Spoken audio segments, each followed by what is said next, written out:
On the 26th of December 2024, when the Western world was absorbed by the Christmas celebration and I was out of commission, the Chinese surprised the world with this.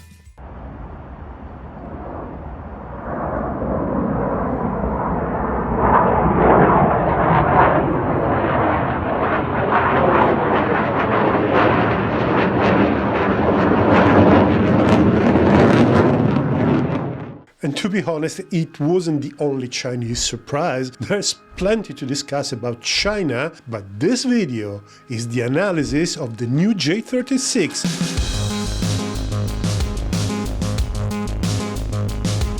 On the 26th of December, plenty of phones filmed a completely new and totally unexpected aircraft flying over Chengdu, the headquarters of the Chengdu Aircraft Corporation, one of the largest aircraft manufacturers in China. The fact that it was flying with the gear down and a J-20S as a chase plane is typical of first flights.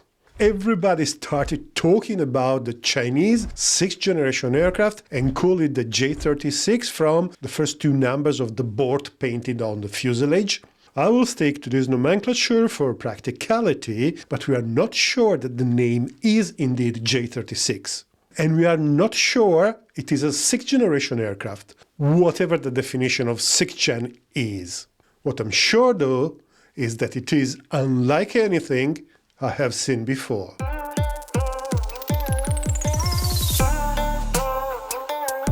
The general configuration is that of a delta wing, with a sweep of about 50 degrees on the leading edge and an inverse sweep of about 30 degrees on the trailing edge.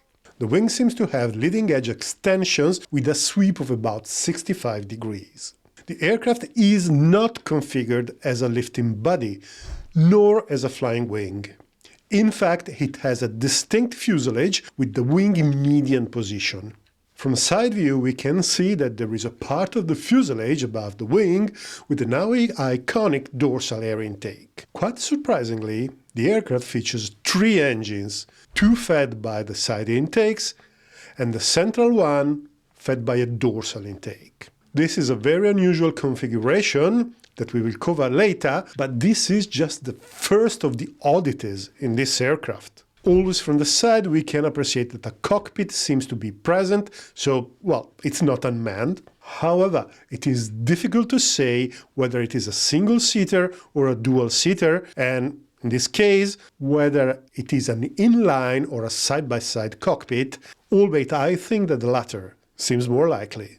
And it seems more likely because this aircraft is big. Not enormous, but surely quite large. There are plenty of estimates by OSINT observers, and the length should be around 21 meters, with the wingspan around 22 meters.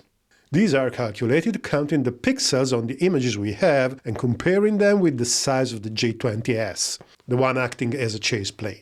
And these proportions are enough to tell us that this is not a design optimized for hypersonic speed and not even for high supersonic speed. For comparison, the J-20 is about the same length or a bit shorter, but it has a wingspan of less than 13 meters. An F-15 is 19.5 meters long, but it has a wingspan of about 13 meters, like the J-20. And obviously, it is tailless. And it has no vertical stabilizers or control surfaces. Not even a small fin, not a strake, nothing.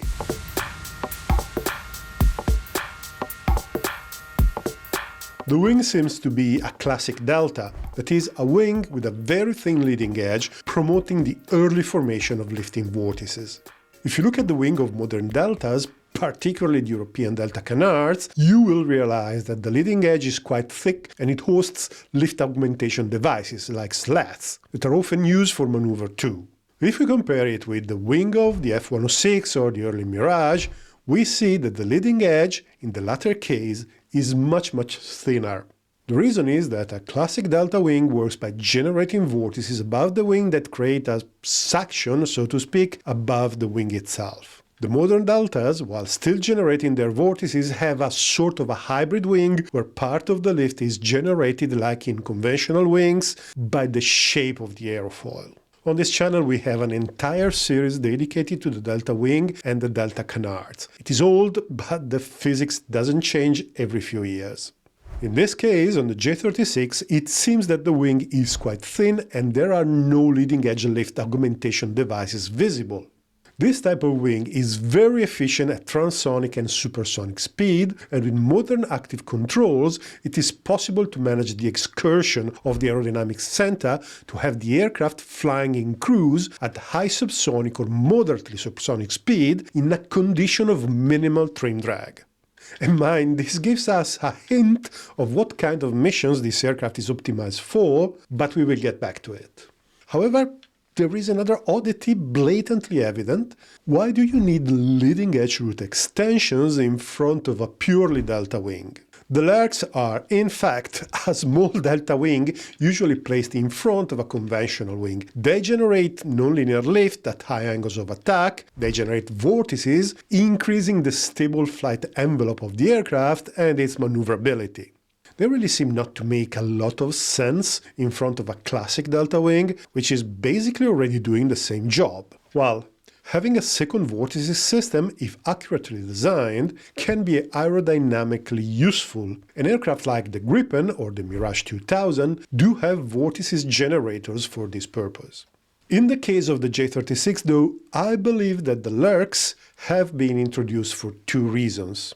One is stealth, to manage the reflection of the intersection between wing and fuselage.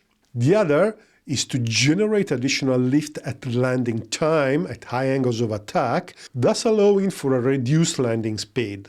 In fact, classic delta wings tend to have relatively fast landing speeds that require long runways and powerful braking systems, which add weight and complexity. And in general, the pilots are not particularly happy to land at high speed. And this is probably particularly important because there are no leading-edge high-lift devices. And the reason why they're not there is probably just another sacrifice to the stealth requirement. The Lurks could also be there to enhance maneuverability, as in many other aircraft, but this flies in the face of other features that we will see in a bit. Anyway, the really interesting bit of this wing is the trailing edge. The relatively high inverted sweep is probably there for stealth reasons as well, to decrease the observability from the tail sector. But this is not the main point. The main point is that each wing has 5 moving surfaces, plus there is evidence of 3 more at the end of the fuselage. I don't believe there ever was a delta aircraft with 13 mobile surfaces on the trailing edge.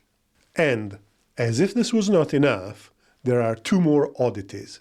The first, quite obvious, is the fact that there is no visible gap between the surfaces and the main wing structure. The shadow suggests that the hinge is actually covered by a sort of a flexible coating. This arrangement is not an absolute first, but it was used so far, at the best of my knowledge, only on light aircraft, and it was never used on a combat aircraft for stealth purposes. I believe this is a relatively elegant way of managing the radar return of the mobile surfaces intersections with the main wing, which is always problematic. However, this solution requires the engineering of a flexible radar-absorbing material capable of maintaining its features when heavily deformed. If this was the case, it would be a very interesting breakthrough in RAM materials. The F-35 has some form of hinge coverage, but in this case there seems to be a complete material continuity. And please notice that the Americans seem to go in a different direction with the shiny and glossy reflective coatings seen on test aircraft. From an engineering point of view, though, what is even stranger is that the housing of the mobile surface actuators is clearly visible for the 3 internal surfaces, which by the way means that these are likely conventional hydraulic actuators. However, no actuator is visible for the 2 external surfaces, and the hinge seems to be at an angle with the trailing edge. I can't really imagine why the latter, but the former likely means that the Chinese have developed some form of thin actuators, likely electric, which is a very little known stealth technology. In fact, the thin actuators allow for the elimination of the housing bulges, which are not terrible in terms of stealth, but obviously it is better doing without. But furthermore, They are conducive to smaller hinges or no hinges like on the F-35, which means less weight and better stealth. Why they are not using these thin actuators for all the surfaces, I don't know. Why did they implement 5 control surfaces per side is again very difficult to say. The only consideration that I would do is that with a tailless design, control is considerably more complex, in particular if some decent maneuverability is necessary, so more surfaces are probably a way of implementing complex control laws. All of this requires further unpacking because it is extremely interesting, but we need more information about this aircraft.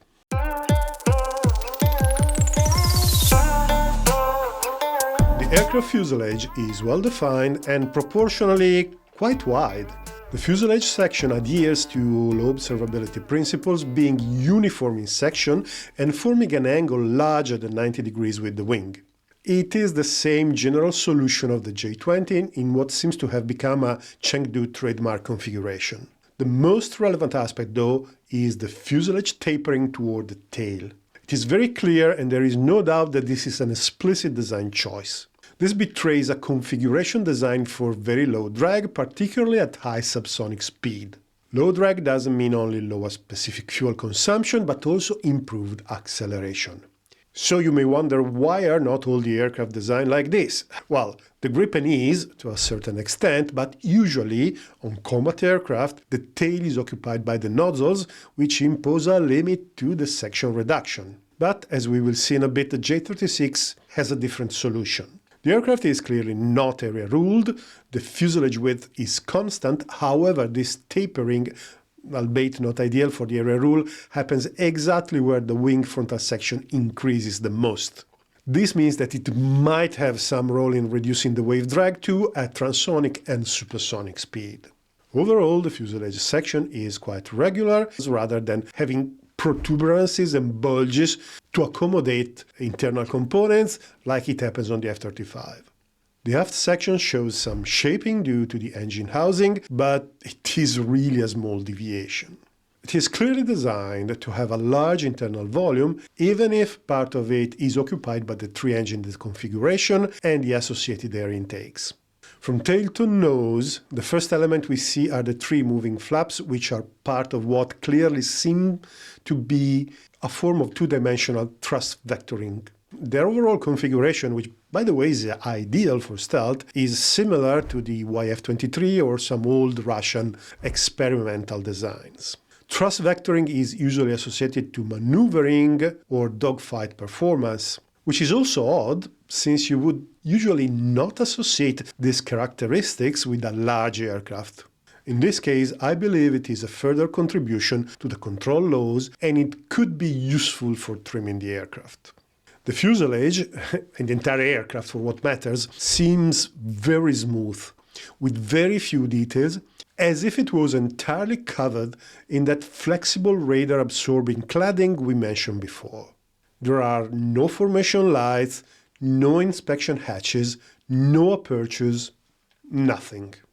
This is obviously a low observability feature that is showing that the Chinese are valuing it at the same level as the Americans, but we'll discuss this in the future in a different video. Always going from tail to nose, then we meet the undercarriage, which is telling us where the aircraft center of gravity is. In fact, the aircraft, when sitting on the ground, must have a center of gravity slightly ahead of the undercarriage main leg, otherwise it would sit on the tail. I have to say that it seems to be slightly ahead of the position I would be expecting, given the wing planform that should add some weight to the tail, particularly when filled with fuel. It could well be that the back of the fuselage and the wing are particularly light. For example, they could be entirely made of composites. And to be honest, the lack of vertical surfaces is also helping in this respect, removing some of the typical tail weight. The undercarriage configuration with 2 tandem wheels hints to a relatively heavy aircraft. The configuration reminds me of the MiG-31, but it is probably just a coincidence. It is just a room-efficient configuration. The undercarriage retracts in 2 bays with serrated edges.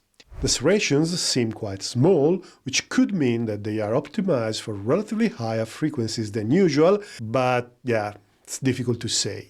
When the gear hatches are closed, I'm pretty sure that the electrical continuity of the external surface is assured by the contact.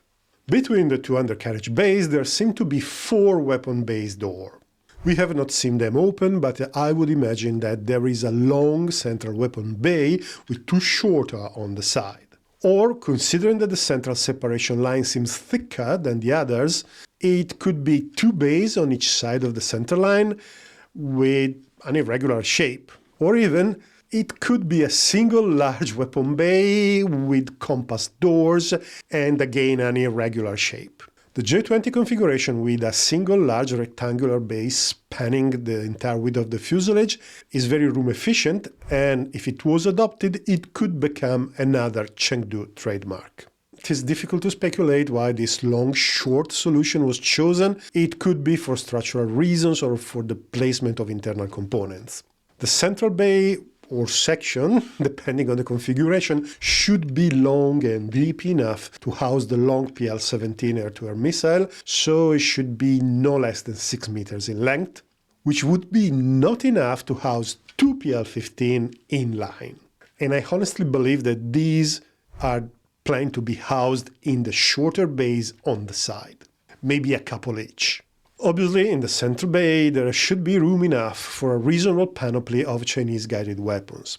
We often forget, because they are little publicized, that the Chinese do have a vast arsenal of guided weapons, and it is only reasonable that they will be integrated with this aircraft. And by the way, if you're interested to this subject, please let me know in the comments below. The ventral air intakes are pretty conventional for a stealth aircraft, with a lozenge section that helps minimizing the reflections. These are more efficient at high supersonic speed than the DSI intakes used on the J-20 and other recent Chinese solutions, but the dorsal intake, which is likely feeding the central engine, has a completely different section. It sort of looks like the design of the Su-75 intake, just upside down. It is not really clear in the available pictures, but there could be a small bump at the entrance, like on a DSI intake. What is sure, though, is that this intake is in the worst possible position when the angle of attack increases. This happens at slow speed, while landing, for example, but also when maneuvering, which means that in a combat situation with air combat maneuvers, when the max thrust is required, the central engine is fed with a less effective airflow. This is a clear giveaway of the J-36 intended missions, but we will get to it at the end of the video. Just before the intakes, we have the nose wheel assembly, which is twin rather than single. Actually, after the recent J-35 presentation, many associate twin nose wheels with naval operations, but I don't think this aircraft, in its current form, could be operated from carriers. For the moment, this is a PLAF-only affair, I believe. Right above the nose wheel, we have the cockpit, whose configuration is uncertain, as we said at the beginning, so we don't discuss it again. The aircraft nose shows the usual chine of stealth aircraft, but the radome is not visible and, well, it may well not be installed on the first prototype. However, some details are visible and they're quite interesting. We see 2 panels with a lighter coloration in the position where side-looking radars would be. This is a configuration like the Su-57 or the J-20 itself. Then, right in front of the lyrics, there are 2 white areas, one on each side, that could be optical windows. I find it interesting that the EOTS assembly, like on the J-20 and the J-35, is not present on the J-36. This is suggesting that whatever the sensor suite of the aircraft will be, it will be different from the existing solutions. However, I have to say, on the side of the intakes, we observe 2 small protuberances that could be MOS or DAS systems, similar to what is installed on the J-20.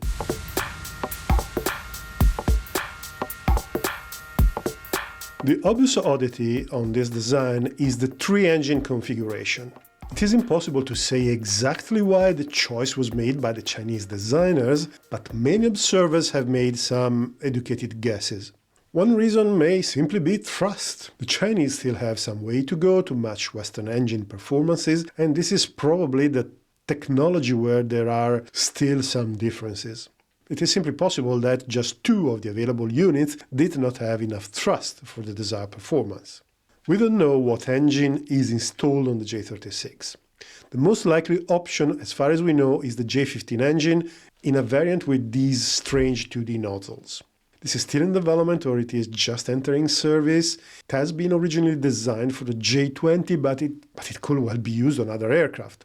It would be a 180 kilonewton engine, which is quite a lot of thrust, but the aircraft is also quite large and heavy, so it is not impossible that 3 engines were required. The other important element is electric power. This is a big problem for modern combat aircraft. The growing number and power of onboard electronics has started hitting the upper limit of what can be provided by an auxiliary engine-driven generator box. In fact, electrical power availability is often the main obstacle to the upgrade of older aircraft with modern electronics. This has led to the development of alternatives like the F-35 integrated power system or the developments that the Rolls-Royce is doing for the GCAP. But I am digressing. What is important to understand is that modern active electronics, radars and jammers, are very power hungry. Gallium nitride-based electronics can manage high specific power emissions. With 3 engines, the electric power generation capability is linearly scaled up by 50%. I do also expect that the Chinese have started developing some specific high-power, high-efficiency generators for the aircraft. But these details will take a long time to be verified, and here we are in the realm of speculation. Which is, by the way, the same speculation that seems to have affected YouTube and most of the usual online news outlets when it comes to the J-36 systems and armament. I have read or seen detailed specifications literally pulled out of thin air. But the truth is that we just don't know. We don't know anything about the radar, the passive sensors, the computational capability, the armament, the payloads, and so on. Surely, there is no doubt that China will equip the J-36 with the best they can afford. Surely, I am convinced that the gap between the US technology and the Chinese technology, when it comes to systems, now it is very small, or it isn't there anymore. Surely, with this being a large platform, we will have a complex array of multi-mission systems, but the truth is that we just don't know, and we have to suspend any judgment for the moment. What we don't have to suspend, though, is the speculation on why this aircraft even exists.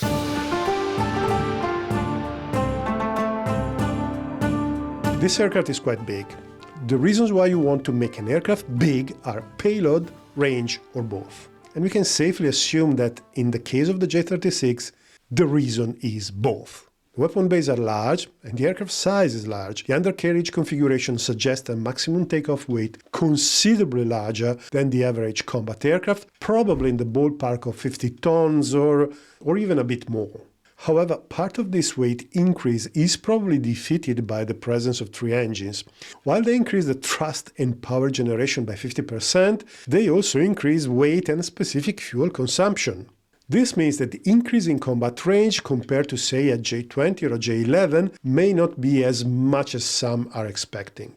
We don't know the fuel fraction of the J-36. With this general configuration, it should be quite high. I would not be surprised if it was around 45% or even more.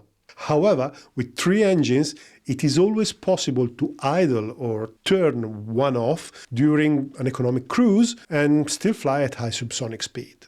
Considering the wing and the fuselage design, I would expect this aircraft being capable of cruising very efficiently at high subsonic speed. However, the choice of the 2 ventral intakes suggests that some attention has been given to supersonic flight too, which is to be expected because launching missiles at supersonic speed, either air-to-air or air-to-ground, provides the weapon with extra energy, which increases range and lethality. I would expect that the J-36 would be super cruise capable exactly because it is a big advantage, and it would make no sense today to build an aircraft with any air-to-air capability that was not super cruise capable. Thus, it is possible that the aircraft is designed to cruise efficiently at high subsonic speed and/or at a moderately supersonic speed. I repeat, this is clearly not a very high-speed design. While I would guess it could probably have a maximum speed above Mach 2, the focus seems to be elsewhere. Incidentally, I would also bet that this is an aerodynamically stable design. Or better, I believe that this is neutral in the sense that the center of lift is very close to the center of gravity to minimize the aircraft trim drag, which is an important issue on Delta Wings aircraft, and it is an important component of cruise efficiency. In the same way, this is not a design made for air combat maneuvers, albeit in the test flight it has been seen with a bank angle of almost 90 degrees. The inertia of such a big aircraft around the roll and pitch axis is probably quite penalizing in these terms. Therefore, what are the missions of the J-36? In the light of what we have described, this seems to be a long-range, multi-role, heavy platform capable of penetrating contested airspace to deliver large payloads either air-to-air or air-to-ground. And this makes perfect sense in the Western Pacific theater, where targets will be spread over thousands of kilometers. Actually, the more I think to it, the more I think it is showing similarities with the concept of the American NGAD. Once again, we are seeing the Chinese double approach of replying both symmetrically and asymmetrically to the US developments. I don't want to delve too deep into these aspects, these will be covered in another video down the line, but I find interesting how this confrontation at a distance resembles the old Cold War. I'm old enough to remember the reports that came from beyond the Iron Curtain, or how we waited for the parade of the 9th of May in Moscow to see whether the Soviet presented new weapons. Today, in the age of internet, everything is easier, faster, and even more exciting. And if it wasn't that we are talking about weapons and probably a coming war, these would be good times. But I'm afraid they're not. So, thank you very much for watching this video, thank you very much for having given me your attention. I consider this a honor and a privilege. I want to say a big thank you to all those who are supporting the channel financially on Patreon by being a members, or on GoFundMe, or by any other of the means available. You are absolute stars, I am incredibly grateful. If you can support the channel, which is perfectly fine, do it only if you can. Please interact with the video, leave a comment, hit like, hit the bell, because it's really helping with the algorithm. This is the end of this video, but there's plenty of Chinese stuff to discuss, so please stay tuned. Thank you very much for watching, and see you next time.